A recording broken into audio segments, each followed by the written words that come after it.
I'm Sheecas.closet on Instagram. Check me out. And please follow me back, Riaad. I will. Okay. So you asked me who I am. I'm from Cape Town, born in Worcester. I also studied law and BCom, but not because I wanted to, because my parents are conservative and you have to have a degree and all that stuff. Yes. But I never had a passion for law. Okay. So my question to you is, I know you studied medicine, I know your parents studied medicine, but did you actually have passion for it? And when did the passion for comedy, like what triggered that? That's a good question. It's a very good question. I always wanted to be a doctor. Okay. From like as far as I can remember, I wanted to be a doctor. But I also had this weird side where I would like to perform. So generally like a studious type, you know? Yeah. But like if there was an oral or mondeling or something, I would come out of my shell and perform. Okay. So, and I always used to do voices. So only after a long time, so in high school I had the chance to go to the College of Magic, which is in Lansdowne or Claremont, right? And I started doing magic on the weekend as an extracurricular activity. So that was my first entry into the world of performing. Okay. But what happened with my magic, I got influenced by the funny guys more over a period of time. So I liked comedy magic, but I had no idea there was something called stand-up comedy.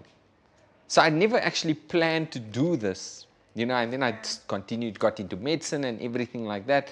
And then at university, I actually got exposed to stand-up comedy, and I thought, what the heck is this? This is amazing, and I just want to do it. I didn't know that I wasn't going to do medicine. I just knew I wanted to do this as a hobby. Okay. Great. That's why you're still here today. Yeah. Okay, second question. This is a tricky one. So with us being Muslim, Yes. Do you think that it limits you, it prohibits you from reaching your full potential when it comes to a comedian in the industry? It's slightly limiting in terms of how honest I can be.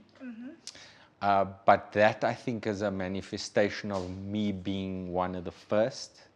So as a person who sort of entered into the sphere as a Muslim comedian or a comedian who happens to be Muslim, right? I, by default, have more responsibility to communicate it in a way that's palatable, that everybody can digest, right?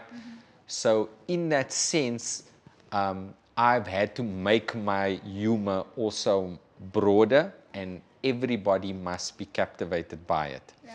And then when I try and get a bit more, you know, profound, get into the deeper topics or be a bit more honest, then people sometimes don't want to hear that from me. Whereas you find that the next generation of comedians, It's fine, they can go. they can do it, Yeah. you know? Yeah. So it's like that. So, but at the same time, I need to be more honest. And I think in a lot of my later work, you know, I'm rather going within and trying to be as introspective as I can. So it's limiting, but it's actually because there are barriers. It makes me work hard, and I think that the product that comes out is actually better. Definitely. So, a lighter question. Does your wife still find you funny, or she just like, maybe just No, never. Never, absolutely not funny at all. I thought so. She will, when we're in public, and I will be funny, and then she will laugh. Yeah, but when you're at home, she's at just home, like, it's just not even rolling her eyes, not even listening to me. Like, I thought so. Because it's just kids, 4 kids, Yeah, you know, just busyness. Okay, and then probably the last question before our 5 minutes is over. Since I'm your Muslim sister, Yes.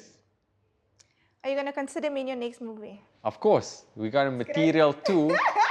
We got material too, and Rashika must come on audition. Definitely. It was so nice If chatting I to do you. it, you know, I'm hoping I can do No, it. you're definitely going to do it. Very nice chatting to you. It's amazing. You're even better in person. Oh, thank you. You're amazing. I'm going to follow you right now. You better.